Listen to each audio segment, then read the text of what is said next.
Hi friends, welcome to my YouTube channel. నేనైతే ఈరోజు పిదుపుపప్పు చారు ఎలా చేయాలి అని చూపిస్తున్నానండి మా కర్ణాటక స్టైల్లో. చూడండి, ముందుగా అయితే చెక్క, జీలకర్ర, లవంగాలండి. మళ్ళీ అల్లం, వెల్లుల్లిపాయలు, ఆనియన్ను, కొబ్బరి, పచ్చి కొబ్బరి, టమాటో, పుదీనా, కొత్తిమీర, ఇవన్నీ కలిసి మిక్స్ చేసి వేయించుకోవాలి. స్టవ్ మీద అయితే పెనం పెట్టేసానండి. చూడండి, 2 టేబుల్ స్పూన్ ఆయిల్ వేసేసుకున్నాను. ఆయిల్ వేడెక్కాక ఇప్పుడైతే చెక్క, లవంగా, జీలకర్ర ఇవన్నీ వేసుకున్నానండి. అన్నీ వేసాక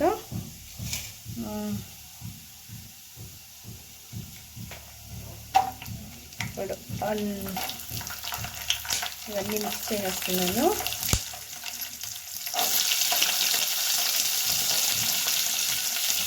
ఇందాక చూపించాను కదా ఇంగ్రీడియంట్స్ అన్నీ, అవన్నీ వేసేసి వేయించుకున్నాను. చూడండి, ఇలా బాగా వేయించాలి అన్నీ. చూడండి, చిన్నగా వేయించుకొని ఇవి కూడా ఫ్రై చేసుకోవాలండి. ఇలా ఎక్కువ వేయకూడదు, కొన్ని అంతే. ఎక్కువ వేస్తే బాగోదు చారు. ఊరికే టేస్ట్కి కొన్ని అలా వేయించుకోవాలి. ఇప్పుడైతే చూడండి ఫ్రై అయిపోయింది. నేనైతే ఇప్పుడు మిక్సీలోకి వేస్తున్నాను. ఆరాక మిక్సీకి వేసుకోండి, వేడి మీద వేయకండి.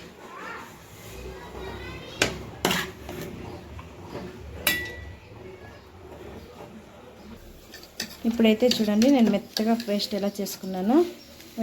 ఫ్రై చేసుకొని పెట్టుకున్నాను కదా, అవన్నీ వేసేసాను. ఇప్పుడైతే ధనియాల పొడి, నేనైతే ధనియాల పొడి 2 టేబుల్ స్పూన్ వేసుకుంటున్నానండి. చూడండి, 2 టేబుల్ స్పూన్ ధనియాల పొడి.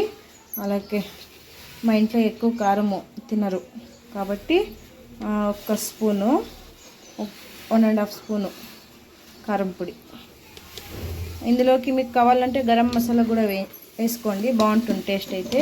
నేనైతే వేస్తున్నాను, మీరు వేసుకోవాలంటే వేసుకోండి, కాకపోతే వద్దనుకోండి, స్కిప్ చేసుకోండి.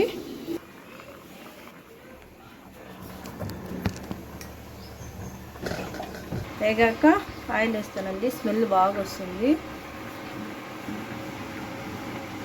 ఇప్పుడైతే చూడండి, ఆవాలు చిటపట అంటున్నాయి.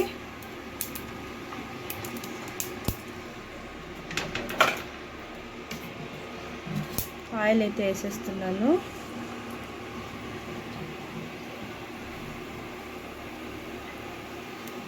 టూ టేబుల్ స్పూన్ ఆయిల్ వేసుకోండి. ఇప్పుడైతే ఆయిల్ వేడెక్కాక ఆనియన్ తాలింపు పెడుతున్నానండి. చూడండి, ఆనియన్ వేసి తాలింపు పెట్టేసాను. ఇప్పుడు కొంచెం లైట్గా పసుపు కూడా వేసుకుంటున్నాను. మీకు కావాలంటే వేసుకోండి, లేకపోతే స్కిప్ చేసి వేసుకోండి. నేనైతే వేసుకుంటున్నాను. అప్పుడే పేస్ట్ చేసి పెట్టుకున్నాం కదండి మసాలా అంతాను, ఇందులో ఫ్రై చేసుకుంటున్నానండి. చూడండి, బాగా స్మెల్ పోయేదాకా ఫ్రై చేసుకోవాలి. ఇప్పుడైతే వాటర్ వేసేసానండి, బాగా పచ్చి స్మెల్ అంతా పోయాక. చూడండి, ఇప్పుడైతే పిదికిపోయాలండి, మా కర్ణాటక స్టైల్లో ఫేవరెట్ అన్నమాట. చూడండి, ఇవైతే ఇందులోకి వేసేస్తున్నాను. నానపెట్టి నిన్న వచ్చేసి అనపకాయలన్నీ వచ్చేసి నానపెట్టి పిదుక్కున్నానండి. నిన్న నైట్ అయితే పిదికేసాను.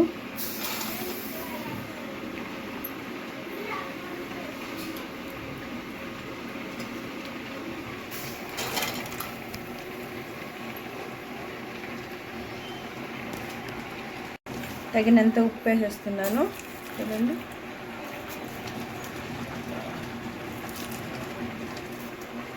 ఇప్పుడు బాగా మిక్స్ చేసేసి కుక్కర్ క్యాప్ పెట్టేస్తానండి. కూర రెడీ అయిపోతుంది.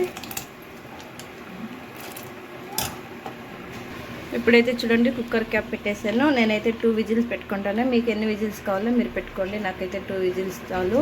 పప్పు ఎందుకంటే మెత్తగా ఉడికిపోతుంది. చూడండి ఎంత బాగా వచ్చిందో పిదిపప్పు చారు. ఫైనలీ రెడీ అయిపోయిందండి మా కర్ణాటక స్టైల్లో పిదకపప్పు చారు. వేడి ఇందులోకి దోశ, రైసు, చపాతీ అన్నీ బాగుంటాయండి. మీరు కూడా ట్రై చేయండి. ఒకసారి ఎలా ఉంటుందో ట్రై చేసి కామెంట్ సెక్షన్లో కామెంట్ చేయండి. Okay, bye bye.